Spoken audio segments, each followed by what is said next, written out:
खबर कट्टुकट में आपका स्वागत है। और सबसे पहले खबर कट्टुकट में हम आपको आगाह करेंगे, सचेत करेंगे ट्रिपल म्यूटेशन से। जी हां, आप सुन रहे होंगे कि अब वायरस बहरूपिया हो गया है। वायरस ने डबल म्यूटेशन के बाद थर्ड म्यूटेशन जो है वो कर लिया है, और जो थर्ड म्यूटेड वायरस है ये और भी ज्यादा खतरनाक है। महाराष्ट्र में, पश्चिम बंगाल में, दिल्ली में इसके स्ट्रेन मिल गए हैं, और अभी तक ये कितने बड़े पैमाने पर फैला है इसके लिए रिसर्च और स्टडी जारी है। लेकिन सबसे ज्यादा केस जो इस ट्रिपल म्यूटेंट के आए हैं वो पश्चिम बंगाल से आए हैं, और यही डरा भी रहा है, क्योंकि पश्चिम बंगाल में जिस तरह से रैलियां हुई, जिस तरह से चुनावी सभाएं हुई हैं, और अगर ये ट्रिपल म्यूटेंट वायरस वहां इतनी बड़ी तादाद में फैला है तो फिर पश्चिम बंगाल में क्या एक तरह से कोरोना विस्फोट होने की कगार पर है। भारत में ट्रिपल म्यूटेंट की एंट्री, कई राज्यों में बजी खतरे की घंटी। बहरूपिया कोरोना हुआ खतरनाक, बढ़ेंगे केस, आफत में आएगी लोगों की जान। बंगाल में नए स्ट्रेन से भारी आफत, रोड शो रैली से दोगुनी होगी मुसीबत। हिंदुस्तान इस समय कोरोना से सबसे ज्यादा करहा रहा है। हर गुजरते दिन के साथ कोरोना नए नए रिकॉर्ड बना रहा है। पिछले 24 घंटे में भारत में कोरोना के 3,15,735 केस सामने आए हैं, जो कि अपने आप में एक वर्ल्ड रिकॉर्ड है। जबकि 2101 लोगों ने इस कातिल कोरोना के आगे दम तोड़ दिया। एक तरफ कोरोना का कोहराम थमने का नाम नहीं ले रहा, तो दूसरी तरफ हिंदुस्तान में बहरूपिया कोरोना की एक और नई घातक स्ट्रेन ने दस्तक दे दी है। CSIR की रिपोर्ट के मुताबिक कोरोना की ट्रिपल म्यूटेंट B.1.618 की एंट्री हो चुकी है। देश अभी कोरोना के दूसरे स्ट्रेन के खतरे से उभरा भी नहीं था कि एक और स्ट्रेन भारत में दहशत पैदा कर रहा है। जानकारों के मुताबिक कोरोना के डबल म्यूटेशन वेरिएंट की स्पाइक प्रोटीन में तीसरा म्यूटेशन हुआ है। दिल्ली, महाराष्ट्र, पश्चिम बंगाल और छत्तीसगढ़ से लिए गए सैंपल्स में कोरोना का नया वेरिएंट मिला। इन राज्यों से 17 सैंपल लिए गए थे, जिसमें कोरोना के ट्रिपल म्यूटेंट की पहचान हुई है। इस नए म्यूटेंट ने पश्चिम बंगाल के लिए मुसीबत ज्यादा बढ़ा दी है, क्योंकि बंगाल में इस म्यूटेंट के केस ज्यादा मिले हैं। कोरोना के इस नए स्ट्रेन से बंगाल में क्यों हड़कंप मचा है, क्यों बंगाल के लोगों में ट्रिपल म्यूटेशन को लेकर खौफ ज्यादा है, ये आपको बताएंगे। लेकिन उससे पहले ये जान लीजिए कि डबल म्यूटेंट और थर्ड म्यूटेंट में फर्क क्या है। Double mutant versus triple mutant. Double mutant का नाम है B.1.617, ट्रिपल म्यूटेंट का नाम है B.1.618। डबल म्यूटेंट में संक्रमण दर 20% बढ़ता है। इन्फेक्शन रेट डबल म्यूटेंट में ज्यादा है। इम्यूनिटी और वैक्सीन लड़ने में कारगर है। इम्यूनिटी और वैक्सीन नए स्ट्रेन के आगे जबकि फेल हो जाती है। भारत में जो नया स्ट्रेन मिला है वो ब्राजील और साउथ अफ्रीका में मिले वेरिएंट की तरह है। ब्राजील का नया स्ट्रेन आम स्ट्रेन से ज्यादा खतरनाक है, तो वहीं अफ्रीकी स्ट्रेन 50% से ज्यादा संक्रामक। बंगाल में जो ट्रिपल म्यूटेंट पाया गया है वो एक चिंता का विषय है, क्योंकि हम लोग ऑलरेडी जान रहे हैं कि डबल म्यूटेंट स्ट्रेन B.1.617 जो है वो खतरनाक है, और खास करके महाराष्ट्र और बेंगलोर में भी पाया गया है, और भारत के विभिन्न क्षेत्रों से भी पाया गया है। बट ये जो ट्रिपल म्यूटेंट है, जो E484 के म्यूटेशंस के साथ, ये एक बड़ा ही चिंताजनक विषय है, क्योंकि मुझे ऐसा लगता है कि इस वायरस की जो म्यूटेशन है वो ब्राजीलियन और साउथ अफ्रीकन वेरिएंट्स के जैसी है, जो कि नॉर्मल इम्यूनिटी को इवेट कर सकते हैं। इवन जो वैक्सीन से जो इम्यूनिटी मिली है उसको भी इवेट कर सकते हैं। तो ये बहुत बड़ा कारण बन सकता है कि बंगाल में फिर से नंबर ऑफ केसेस बढ़ जाएं, और चूंकि ये रैपिडली फैलने वाला स्ट्रेन होगा तो number of cases West Bengal में बहुत ज्यादा बढ़ सकते हैं। नए स्ट्रेन से बंगाल में हाहाकार, चुनावी रैलियों से मुश्किल हजार। वैसे तो कोरोना का ट्रिपल म्यूटेंट 4 राज्यों दिल्ली, महाराष्ट्र, पश्चिम बंगाल और छत्तीसगढ़ में मिला है, लेकिन इस नए स्ट्रेन से सबसे ज्यादा खतरा और डर का माहौल बंगाल में है। इस डर की वजह है बंगाल में कोरोना काल में धड़ाधड़ हो रही चुनावी रैलियां। बंगाल पहले ही कोरोना की मार से करहा रहा है। मामले 10,000 से ज्यादा आ रहे हैं। बंगाल में पॉजिटिविटी रेट 20.41% है, और अब नए स्ट्रेन ने बंगाल के लोगों की मुसीबत दोगुनी बढ़ा दी है। कोरोना को हराने का मंत्र है मास्क और 2 गज की दूरी, लेकिन बंगाल में इस मंत्र को ताक पर रखकर बड़े बड़े नेता रैली और रोड शो कर रहे हैं। नतीजा हुआ बंगाल में कोरोना की बेकाबू रफ्तार। बंगाल के चुनावी संग्राम में बीजेपी ने अब तक 100 से ज्यादा रैलियां और रोड शो की हैं। वहीं टीएमसी की ओर से सीएम ममता बनर्जी ने इस चुनावी रण में अब तक 40 रैलियां की हैं। इन धुरंधरों की रैलियों में लाखों की संख्या में लोग जमा हुए। सिर्फ रैलियां ही नहीं, वोटिंग ने भी चिंता बढ़ा रखी है। बंगाल में अब तक 3,80,43,755 लोगों ने वोट डाला है। जरा सोचिए, जिस राज्य में कोरोना के नए वेरिएंट के केस सबसे ज्यादा मिले, ऐसे में उस राज्य में चुनावी रैलियों और वोटिंग के जरिए कितने लोग इस नए स्ट्रेन की चपेट में आएंगे। सबसे आफत की बात यह है कि रैली में आने वाले ये लोग कितनों से मिले होंगे, और अगर इनमें से कोई भी नए कोरोना से संक्रमित हुआ तो वो कितने लोगों में कोरोना फैलाएगा? क्या बंगाल में कोरोना के बढ़ते मामले की वजह ट्रिपल म्यूटेशन है? सवाल बहुत है, लेकिन सबसे बड़ा सवाल ये कि आखिर भारत बहरूपीय कोरोना के इस नए खतरे से कैसे पार पाएगा? जो देश कोरोना के दूसरे वेरिएंट के आगे पहले से ही घुटने टेकता दिख रहा है, वहां तेजी से फैलने वाला खतरनाक और घातक ट्रिपल म्यूटेंट कितना कहर बरपाएगा? ये सोचकर ही लोगों की रूह कांप जाएगी। अगर वक्त रहते इस नए वेरिएंट पर काबू नहीं किया तो जो दर्द देश इस वक्त झेल रहा है उससे कई गुना भयावह तस्वीर आगे देखने को मिलेगी। Team news nation. तो ट्रिपल म्यूटेंट कितना खतरनाक और भयावह है ये तो आपने जान लिया, लेकिन चिंता का सबब यह है कि अगर ये ट्रिपल म्यूटेंट रैली, जनसभा और जो तमाम चीजें पश्चिम बंगाल में चुनाव के नाम पर हुई हैं उसके बाद से और ज्यादा फैलता है, तो क्या पश्चिम बंगाल का हेल्थ इंफ्रास्ट्रक्चर इसे झेलने के लिए तैयार है? क्योंकि आप खुद देख रहे हैं कि अभी महाराष्ट्र और दिल्ली में सबसे ज्यादा केसेस आ रहे हैं और इन महानगरों का जो हेल्थ इंफ्रास्ट्रक्चर है वो देश में बेहतरीन माना जाता है। उस लिहाज से अगर पश्चिम बंगाल में इतने केसेस आने शुरू होते हैं तो क्या पश्चिम बंगाल की स्वास्थ्य सेवाएं इस लायक हैं कि वो इतने मरीजों को और उस कोरोना की लहर को झेल पाएंगे? क्या दिल्ली की तरह होगा बंगाल का हाल?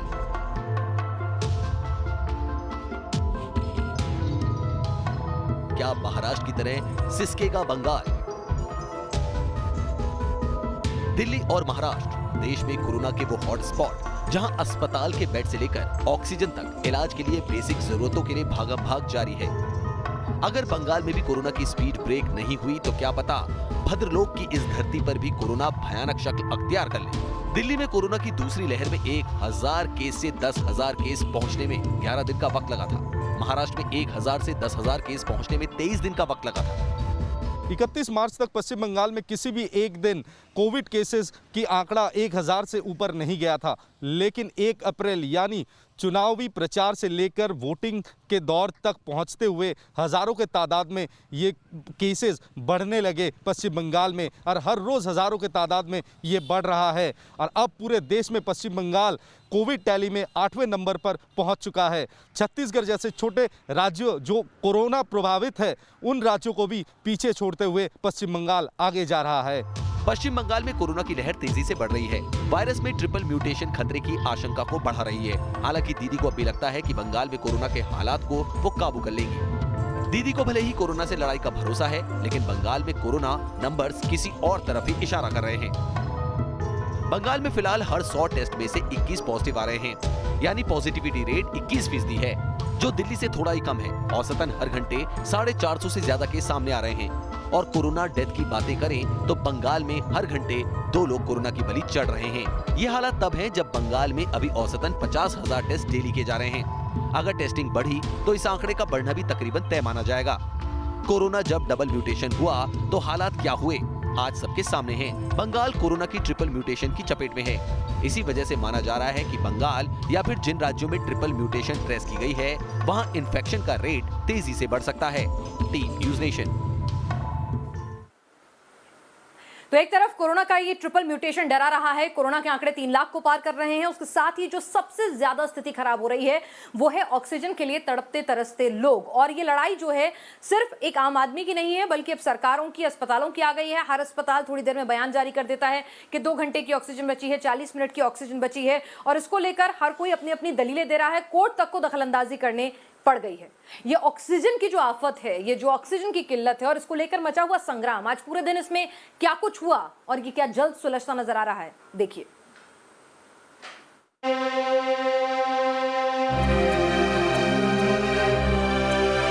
कोरोना के मरीजों को सांसें देने के लिए जरूरी ऑक्सीजन को लेकर मानो देश में एक जंग छिड़ी हुई है। एक तरफ कोरोना के बढ़ते मामलों के चलते ऑक्सीजन की सप्लाई कम होती जा रही है। मानो हर घंटे एक अस्पताल सामने आता है और 2 से 3 घंटों की ऑक्सीजन बचे रहने की चेतावनी जारी कर देता है, तो दूसरी तरफ कोरोना के एक मरीज तक ऑक्सीजन पहुंचाने के लिए सरकार ने पूरा जोर लगा दिया है। दिन हो या रात, ऑक्सीजन पहुंचाने के लिए जमीन से लेकर आसमान तक पूरा जोर लगाया जा रहा है। पटरी पर निकली ऑक्सीजन एक्सप्रेस। देश के अलग अलग हिस्सों में कोरोना हॉटस्पॉट तक ऑक्सीजन पहुंचाने के लिए केंद्र सरकार ने रेलगाड़ियों को मैदान में उतार दिया है। मालगाड़ियों पर लदे टैंकर्स के जरिए ऑक्सीजन की सप्लाई की जा रही है। उत्तर प्रदेश के अलग अलग जिलों में ऑक्सीजन पहुंचाने के लिए लखनऊ से एक ट्रेन बोकारो रवाना की गई। ये ट्रेन बोकारो के ऑक्सीजन प्लांट से ऑक्सीजन का स्टॉक जमा करेगी और फिर यूपी वापस लौट आएगी। आप सब अवगत हैं कि प्रदेश के बाहर के इन क्षेत्रों से ऑक्सीजन लाने के लिए टैंकर लाने और ले जाने में लगभग 5 दिन का समय लगता है। तो ऐसे में पहली बार प्रदेश में ये प्रक्रिया मुख्यमंत्री जी के निर्देश से इम्प्लीमेंट की जा रही है कि हम ट्रेन से टैंकर भेजकर 48 घंटे में टर्न अराउंड टाइम को सुनिश्चित करें। महाराष्ट्र में रेलवे ने जल्द से जल्द प्रभावित इलाकों तक ऑक्सीजन पहुंचाने के लिए ग्रीन कॉरिडोर खड़ा कर दिया है। इस ग्रीन कॉरिडोर से जब ऑक्सीजन कैरी करने वाली ट्रेन जाएगी तो दूसरी ट्रेन का रूट बदला जाएगा या उन्हें रोक दिया जाएगा, ताकि जल्द से जल्द महाराष्ट्र के अलग अलग जिलों में ट्रेन पहुंचे और ऑक्सीजन स्टॉक डिलीवर किया जा सके। इंडियन रेलवे एक ऑक्सीजन एक्सप्रेस चला रही है जो कि देश के दूसरे राज्यों से ऑक्सीजन महाराष्ट्र में पहुंचाने का काम करेगी। इस ट्रेन को ऑक्सीजन एक्सप्रेस इसलिए कहा गया है क्योंकि इस ट्रेन पर रोरो सर्विस के जरिए इस किस्म के टैंकर जो हैं वो देश के अन्य राज्यों से ऑक्सीजन महाराष्ट्र में लेकर आएंगे। ये ट्रेन ऑक्सीजन एक्सप्रेस के ये पहिए आप देख सकते हैं। ये पहिए कई किलोमीटर की दूरी तय करके दरअसल ऑक्सीजन एक बहुत बड़ी मात्रा में महाराष्ट्र में पहुंचाएंगे। रेलवे की रोरो एक्सप्रेस ने भी महाराष्ट्र के कुछ हिस्सों में ऑक्सीजन पहुंचाना शुरू कर दिया है।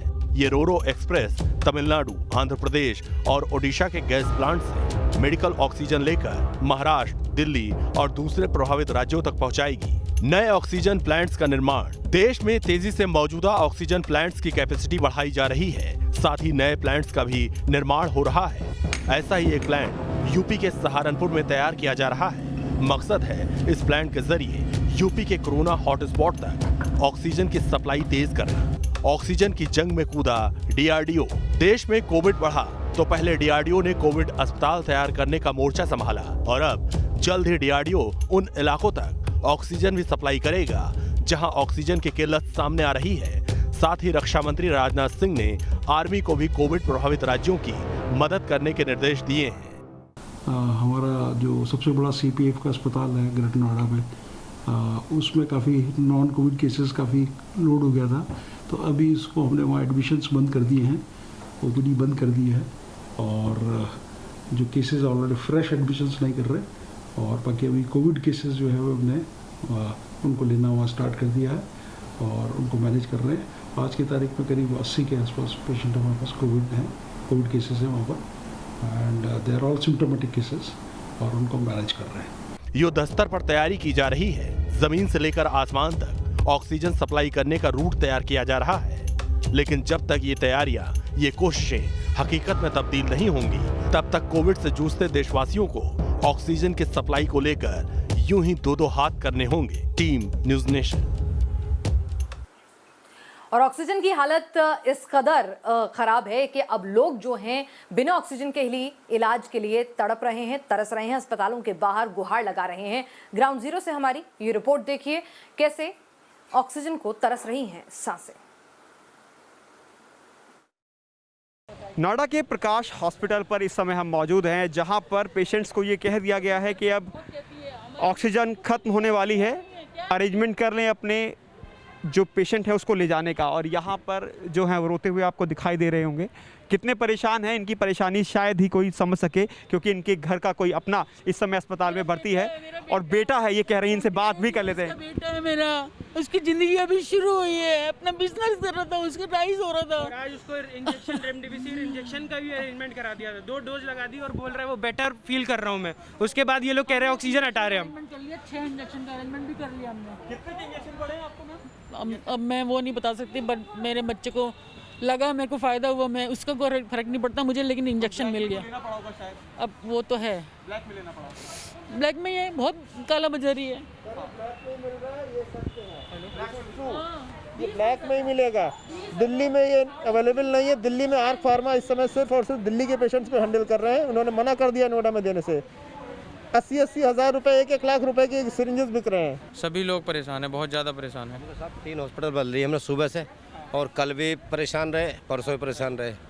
और कुछ सुनवाई नहीं हो रही। हॉस्पिटल कुछ नहीं कर रहा है। हॉस्पिटल ने साफ साफ बोल दिया कि अपने पेशेंट को लेके चले जाइए, और हम जाएंगे नहीं, हम जाएंगे नहीं यहाँ से। ये हॉस्पिटल की जिम्मेदारी है, सरकार की जिम्मेदारी है कि वो हमारे पेशेंट को ऑक्सीजन मुहैया कराए। जो यहाँ के जो एडमिनिस्ट्रेशन है वो लगातार ये कह रहे हैं कि यहाँ पर 2-3 घंटे की जो ऑक्सीजन अभी रह गई है और आप कृपया करके कहीं और देखिए। इंजेक्शन का अरेंजमेंट इन्होंने किया, रेमडेसिविर इंजेक्शन इन्होंने मंगाए, ब्लैक में मंगाए, ये खुद बता रहे हैं। उनके साथ और भी जो अलग लोग थे उन्होंने भी बताया कि ब्लैक के अंदर खरीदा 20-20 हज़ार रुपये में उन्होंने ये इंजेक्शन अरेंजमेंट किए, किसी ने 40 हज़ार में किया।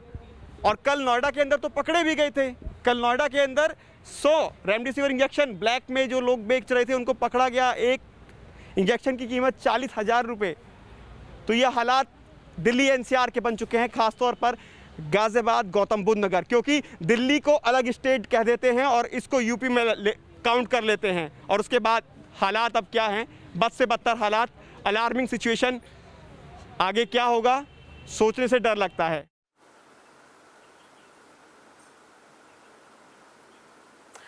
और किस तरह से इस बार कोरोना की लहर में छत्तीसगढ़ कोरोना का हॉटस्पॉट बन रहा है, और छत्तीसगढ़ के शहरी इलाके ही नहीं बल्कि गांव में भी कोरोना अपना कहर बरपा रहा है। कई गांव ऐसे हैं जहां पर एक गांव जिसकी आबादी बमुश्किल 1500-2000 है, वहां पर 100 से ज्यादा मामले सामने आ रहे हैं, जो कि एक चिंता का सबब है।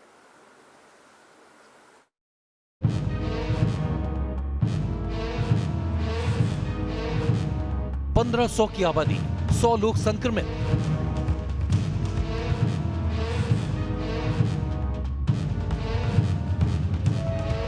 $500 की आबादी, 135 पर कोरोना कहर।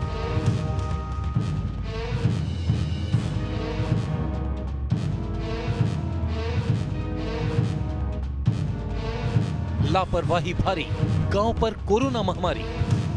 छत्तीसगढ़ इस बार कोरोना का नया हॉटस्पॉट बना हुआ है। आलम यह है कि अब शहरों को छोड़िए, गांव में भी कोरोना विस्फोट हो रहा है। छत्तीसगढ़ की राजधानी रायपुर कोरोना की मार से करा रही थी। अब रायपुर से लगभग 160 किलोमीटर दूर छत्तीसगढ़ के बेमेतरा जिले की मझगांव गांव पर इस लाइलाज बीमारी ने अपना रौद्र रूप दिखाना शुरू कर दिया। छत्तीसगढ़ के इस गांव में 5 अप्रैल तक कोविड का कोई मामला नहीं था, लेकिन अब इस गांव में 100 से ज्यादा लोग कोरोना संक्रमित हैं। मझगांव गांव की आबादी 1500 है। अब इस गांव के 100 लोग कोरोना की चपेट में आ चुके हैं, जबकि 500 से अधिक लोगों में कोरोना के लक्षण दिख रहे हैं। बेमेतरा के मझगांव गांव में कोविड-19 मामलों में तेजी। गांव में सालाना आयोजित होने वाली 9 दिवसीय एक भागवत पाठ कार्यक्रम के बाद ही हुई है। भागवत का आयोजन 26 मार्च और 3 अप्रैल के बीच किया गया, जिसमें गांव के लोगों ने बड़ी संख्या में भाग लिया और 5 अप्रैल के बाद से कोविड-19 के मामले अचानक तेजी से सामने आए। साथ ही कई लोगों का मानना है कि गांव में कोरोना की एंट्री का कारण मार्च में आयोजित होने वाली road safety world cricket series T20 भी हो सकती है, जिसे देखने के लिए गांव के लोगों का रायपुर जाना भी हो सकता है। टूर्नामेंट का समापन 21 मार्च को हुआ, जबकि भागवत का आयोजन 26 मार्च को शुरू हुआ था और इसी के बाद से गांव में कोरोना विस्फोट हुआ। बेमेतरा ही नहीं बल्कि जांजगीर के गांव में भी कोरोना विस्फोट हुआ है। जांजगीर के सत्तीगुड़ी की कुल आबादी 500 है, जहां पर 135 लोग कोरोना पॉजिटिव मिले। लोगों की सेहत में सुधार हो रहा है। 40 लोग रिकवर कर गए हैं, जबकि एक महिला की कोरोना से मौत हो चुकी है। ग्रामीण क्षेत्रों में बढ़ते कोविड-19 के मरीजों की संख्या को देखते हुए मुख्यमंत्री भूपेश बघेल ने ग्रामीण क्षेत्रों में अधिक से अधिक टेस्टिंग अभियान चलाने के निर्देश जारी किए हैं। लेकिन सवाल यह है कि इस बार क्यों कोरोना छोटे राज्यों और गांव देहात तक को नहीं बख्श रहा है। छत्तीसगढ़ में पिछले 24 घंटे में 14,519 नए कोरोना के मरीज मिले हैं, जबकि 193 लोगों की मौत हुई है। पिछले साल 18 सितंबर को सबसे ज्यादा कुल 3,842 कोरोना मरीज मिले थे, जबकि इस बार 17 अप्रैल को छत्तीसगढ़ में सबसे ज्यादा 16,083 कोरोना के मरीज मिले। पिछले साल के मुकाबले इस बार 4 गुना से ज्यादा लोग छत्तीसगढ़ में कोरोना संक्रमित हो रहे हैं। कोरोना से हालात बदतर हो गए हैं। राज्य सरकार हर मुमकिन कोशिश कर रही है, लेकिन इस बार छत्तीसगढ़ में जो सैंपल लिए जा रहे हैं वो सैंपल में ट्रिपल म्यूटेंट वायरस है, जो ज्यादा घातक साबित हो रहे हैं। कोरोना के ये वायरस तेजी से फैल रहे हैं, साथ ही लोगों की सांसें भी कमजोर कर रहे हैं। इसके अलावा लोगों की भारी लापरवाही कोरोना के लिए वरदान साबित हो रही है। Team news nation.